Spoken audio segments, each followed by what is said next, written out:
Coucou les mamans, j'espère que vous allez bien. Cette semaine, on va apprendre à gérer nos émotions en prenant le contrôle de notre télécommande. Et oui, ton corps, c'est la télécommande et tes émotions sont les chaînes de télévision. Alors c'est parti pour mieux vivre avec tes émotions et kiffer encore plus toutes tes journées. Je suis Coraline, révélatrice de Super Maman. Ma mission est de te guider au quotidien vers une vie plus saine, une vie plus sereine, une vie moins speed, moins surchargée, une vie à la hauteur de tes aspirations. Dans ce podcast, je vais te partager des clés, des réflexions, des méthodes et plein d'autres choses qui vont t'aider à te sentir mieux dans ta tête et dans tes baskets pour créer la vie qui te ressemble. Plus nous serons nombreuses à oser vivre une vie consciente, une vie authentique, une vie épanouie, plus le monde sera inspirant pour nos enfants et pour nous. Bienvenue dans le podcast Maman, pas seulement. Avant d'entrer dans le vif du sujet, j'aimerais te partager quelque chose. D'après Tony Robbins, il y a seulement 2 compétences à avoir pour une meilleure qualité de vie.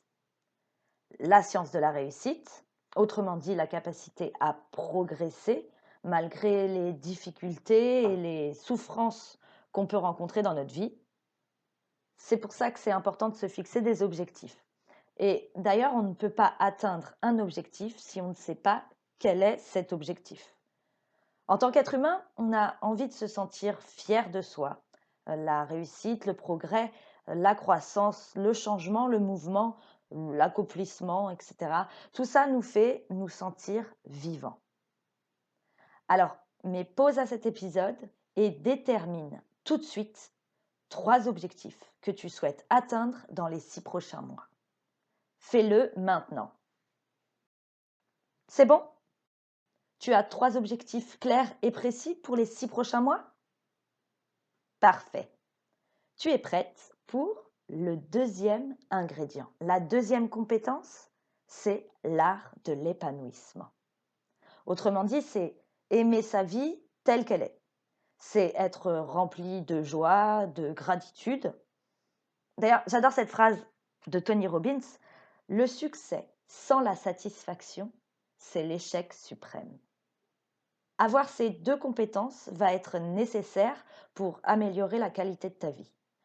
Alors, n'oublie pas, dans l'atteinte de tes objectifs, profite à fond de chaque instant. Kiffe ta vie à l'instant T.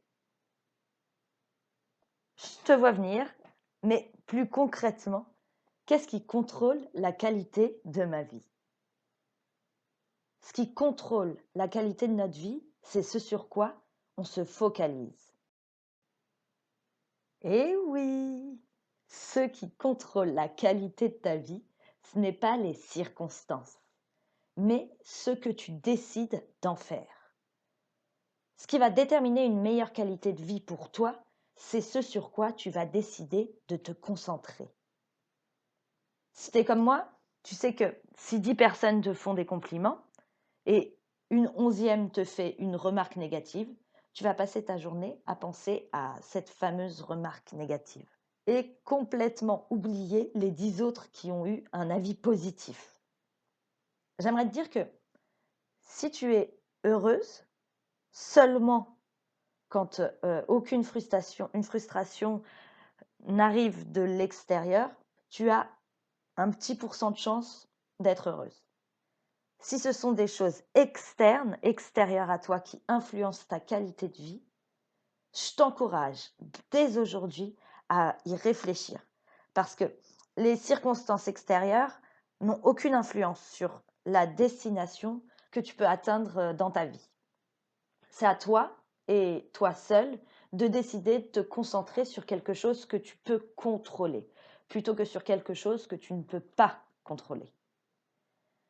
Si tu commences à te concentrer sur toi et seulement sur toi, tu créeras du changement dans ta vie.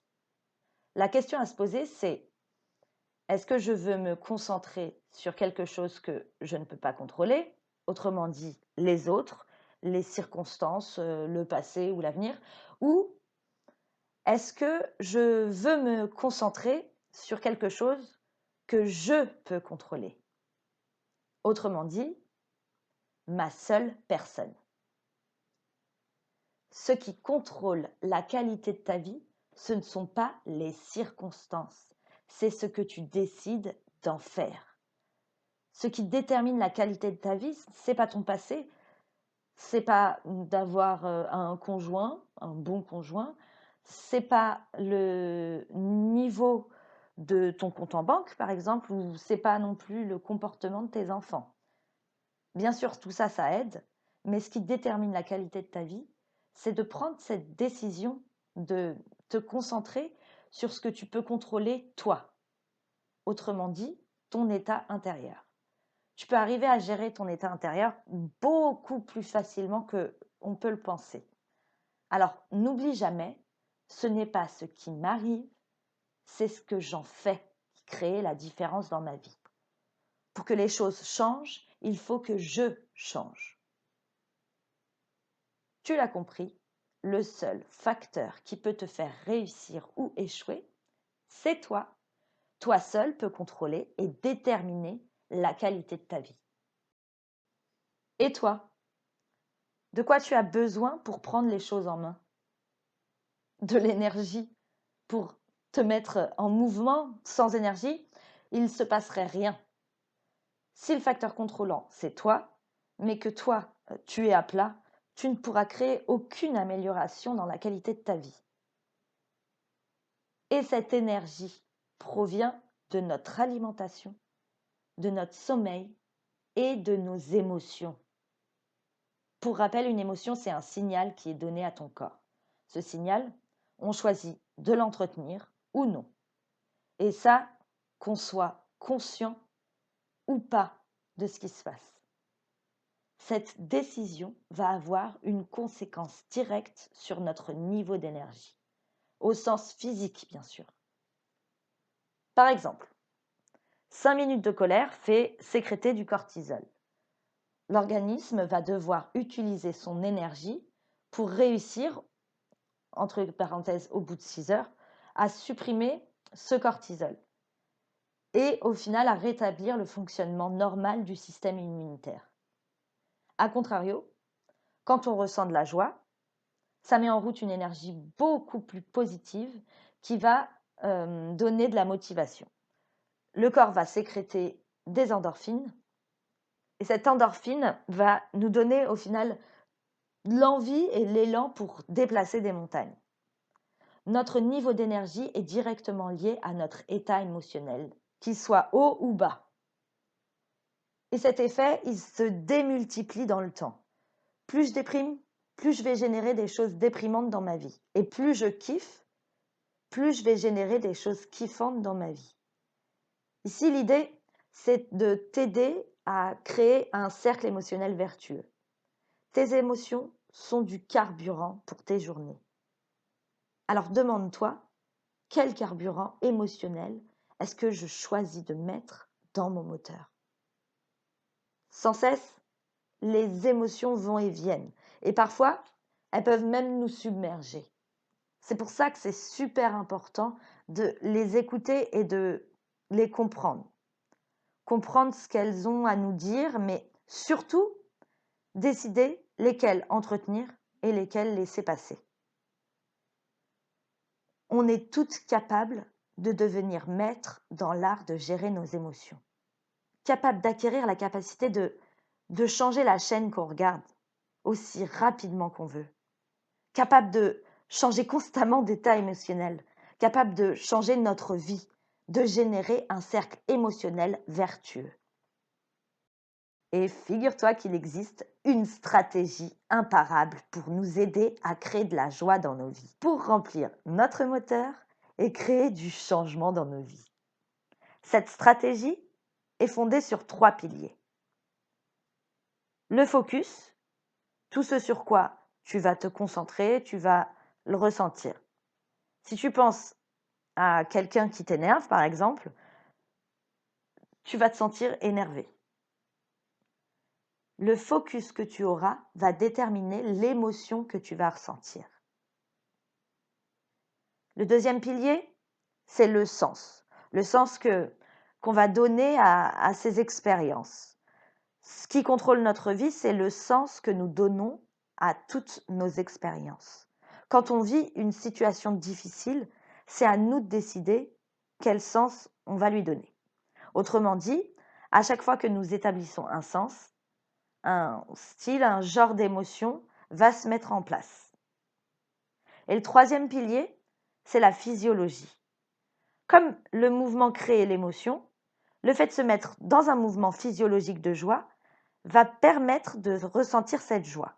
Et le contraire est vrai, le fait de se mettre dans un mouvement physiologique de tristesse, ça va nous rendre tristes et voire même nous déprimer. Les émotions sont comme des chaînes de télévision. Notre corps, c'est la télécommande. Tu peux générer une émotion en décidant de mettre ton corps en mouvement. Alors bouge-toi physiquement. Crée-toi une routine matinale, par exemple, avec des choses qui te font du bien. Ça va te permettre de démarrer ta journée pleine d'énergie et super contente.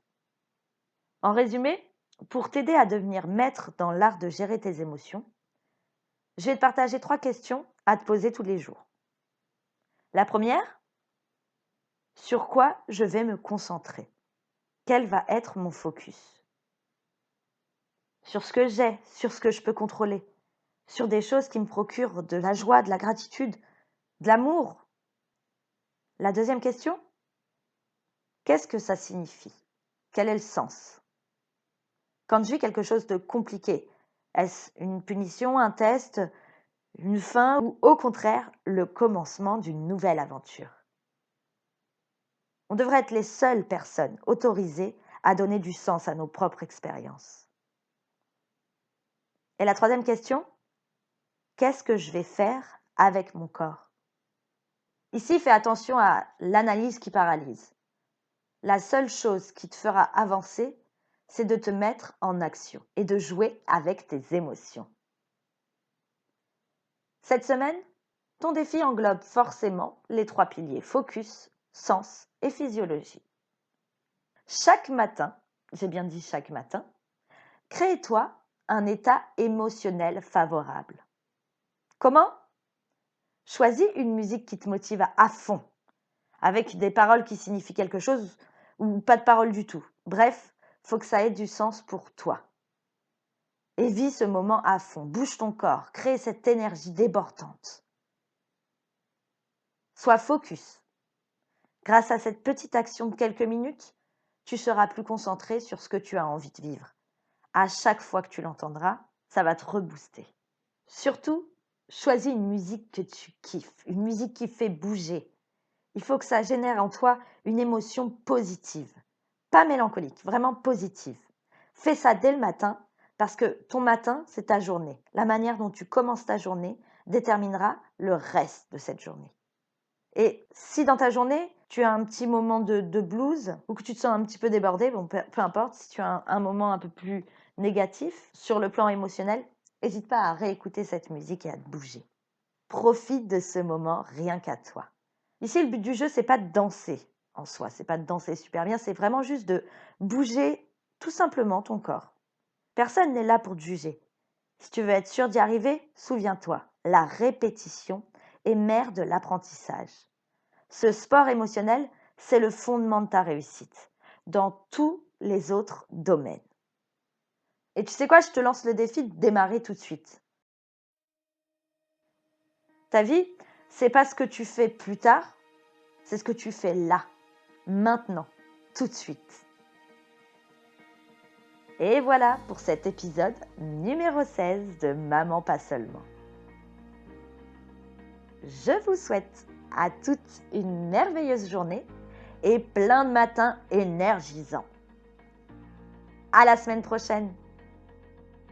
Ciao, ciao!